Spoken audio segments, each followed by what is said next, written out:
Baru-baru ini, ada seorang konten kreator yang menghina Tuhan Yesus.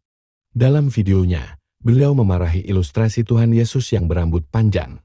Konten kreator itu dikenal dengan nama Ratu Entok, alias Ratu Talisa.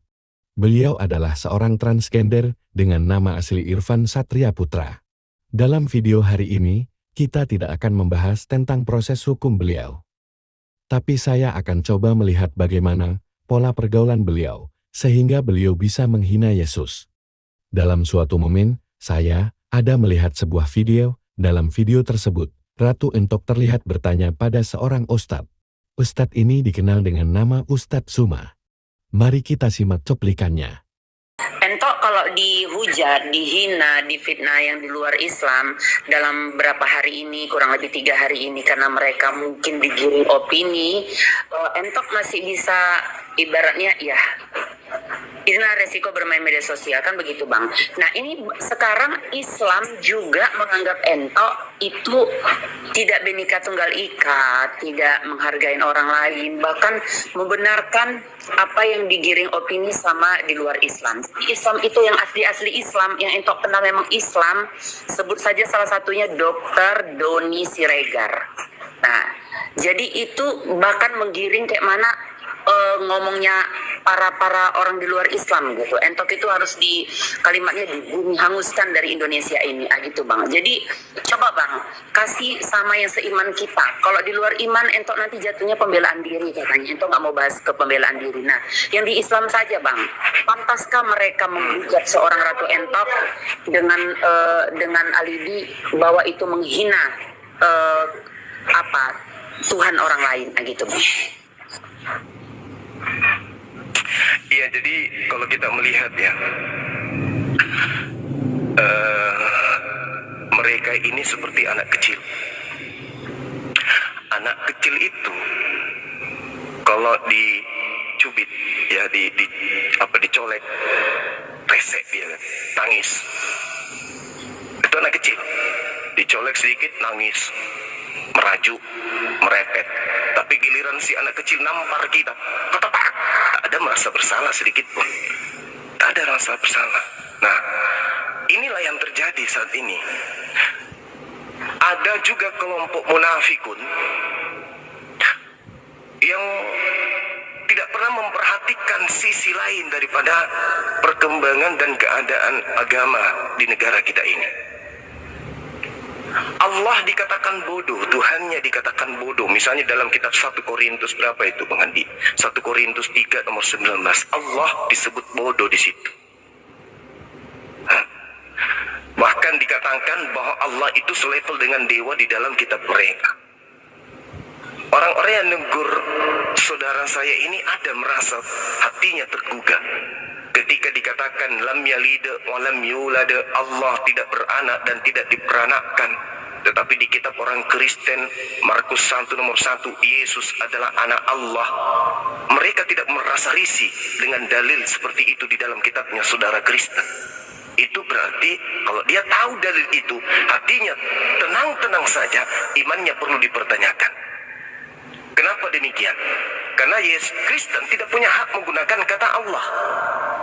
Harusnya Kristen menuliskan Yesus anak dewa, atau Yesus anak Tuhan, atau Yesus anak dewata, atau apapun itu yang bukan Tuhannya umat Islam. Faktanya buka Bible sekarang, Markus 1 nomor 1. Padahal itu tidak ada original teksnya. Di luar Indonesia, di Markus 1 nomor 1 tidak ada kata anak Theos, anak Allah. Tak ada, itu penambahan di Indonesia ini aja. Artinya ada kesengajaan untuk menghina dan menghujat Al-Quran yang mengatakan lam yalid wa lam yulad, dengan mengatakan no, Yesus Tuhan kami adalah anak Allah. Nah, umat Islam. Itulah sekilas cuplikan curhatnya Ratu Entok kepada Ustadz Suma. Sebenarnya, kalau kita lihat, Ratu Entok mengharapkan suatu pembelaan dari kelompok seimannya. Tapi apa yang dilakukan Ustadz Suma justru berbeda. Ustadz Suma malah mengajak umat Islam untuk membenci umat Kristen.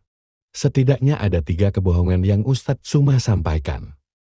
Kebohongan pertama, Ustadz Suma mengatakan 1 Korintus 3 ayat 19 menyatakan Allah bodoh. Oleh sebab itu, Mari kita buka ayat tersebut. Janganlah ada orang yang menipu dirinya sendiri.